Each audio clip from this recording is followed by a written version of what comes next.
Good evening, and thank you for listening to my interpersonal communication plan. My name is Bonnie Bailey, and I'm a grad student at Liberty University with the Human Services Counseling Dobson Center with Marriage and Family Studies. A little about me is I'm a disabled veteran from the United States Army, where I did construction and masonry work for the Army Corps of Engineers.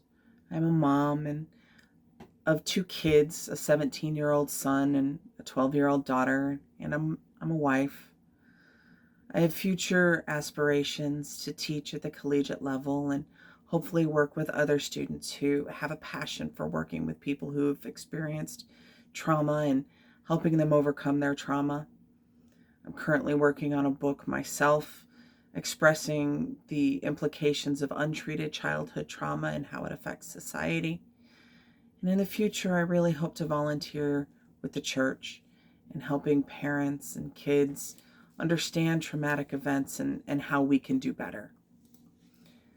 A little overview of what I'm going to explain today is I'm going to give you what interpersonal communication is and why it's important. I'm going to tell you types of communication, and I'm going to explain a little bit about myself through the behavioral blending background and the quiz that we took through Uniquely You. I'm going to tell you my bad side about my communication barriers and the struggles that I have. And I'm going to tell you goals on how I want to change that and be better. And then I'm going to tell you how I'm going to do it, because goals are simply nothing without a plan. So why is good communication so important? Well, according to Schultz and Badinsky, practicing communication is essential to building strong relationships, building relationships with God and with others, and even with ourselves. It's important that we build strong foundations with that. And France and Weichel expressed that effective interpersonal communication creates stronger human service workers. It gives us the opportunity to listen better and communicate stronger with those clients that come through our doors. There are two levels of communication, according to Peterson. And level one communicating is getting the facts, the black and white. What do we absolutely know, and what can we put our hands on and put our fingers on? What are the facts? And this is very dry and very boring, but it's important. And then level two is where we build that intimacy, where we build those relationships, where we take strangers to friends and friends to relationships. This is where we get those close personal relationships. Now, my personal definition of interpersonal communication is the ability to verbally and non-verbally build strong relationships, to sit in silence and still feel the intimacy with those around me.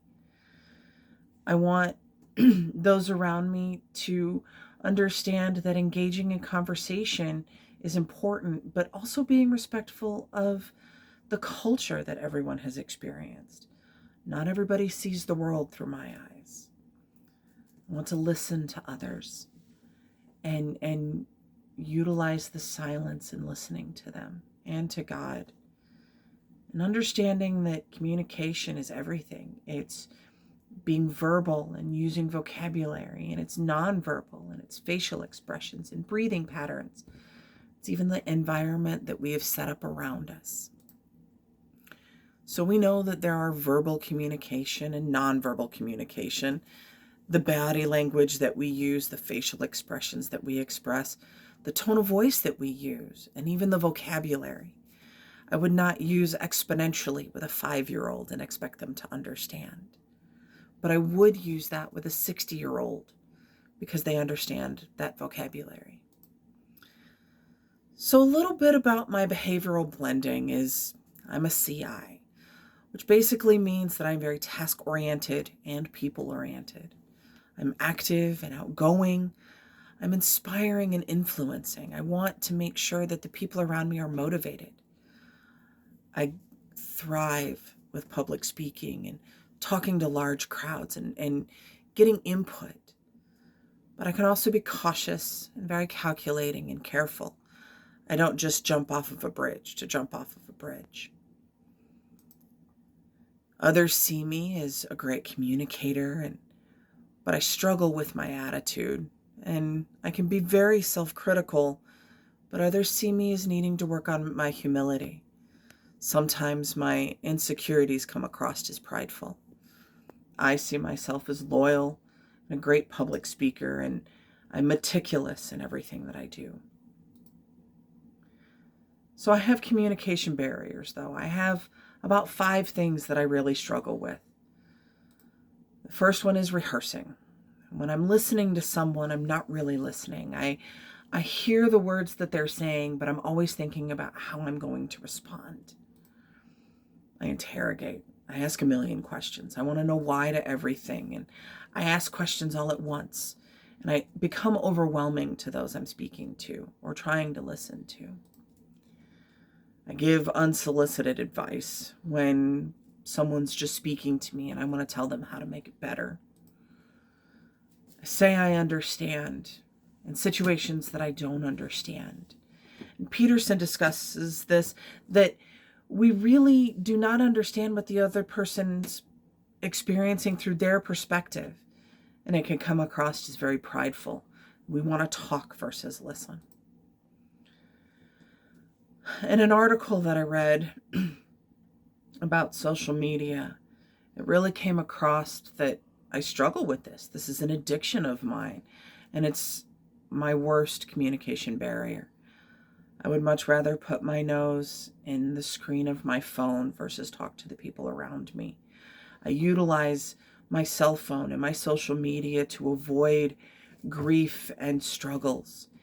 And even though it is a great tool in communicating with those who are miles away, it's a barrier to those who are sitting right next to me. So I have goals. I want to be better. I want to grow, and I want to be stronger for God's plan for me and be a better listener and communicator. So the first thing I'm going to do is I'm going to listen to God. I'm going to sit in silence and I'm going to read His Word and stop just talking, but I'm actually going to listen. And I'm going to be a better listener to those around me. I'm going to stop giving unsolicited advice. And when those who have asked for advice, I'm even going to be really careful with that because that's their journey and their responsibility. But I can be a listening board. I'm going to be mindful for each moment with myself and with others. And I'm going to stop my addiction to social media and listen to those around me. So how am I going to do it? What am I going to do? Well, I'm going to utilize the listener card. I'm going to listen to God, and I'm going to listen to the people around me, and I'm going to hear the stories from my daughter instead of telling her to hurry up. And I'm just going to stop and be patient. And I'm also going to use it when I talk. That way I remind myself how to speak to others. I'm going to stop giving advice. It's not my place, and it's somebody else's journey. I'm going to be mindful of the moment and be present. I'm going to remove social media from my phone because my phone goes everywhere with me. And the easiest way to stop that addiction is to remove it. And I'm also going to implement mindfulness and be in the moment and remind myself how precious each moment is. So to kind of wrap up and tell you what I've discussed, I've told you what interpersonal communication is.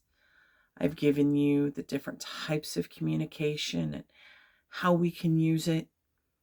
I've told you my personality, what kind of person I am according to the uniquely you. I've told you my struggles and been vulnerable about expressing how difficult they are.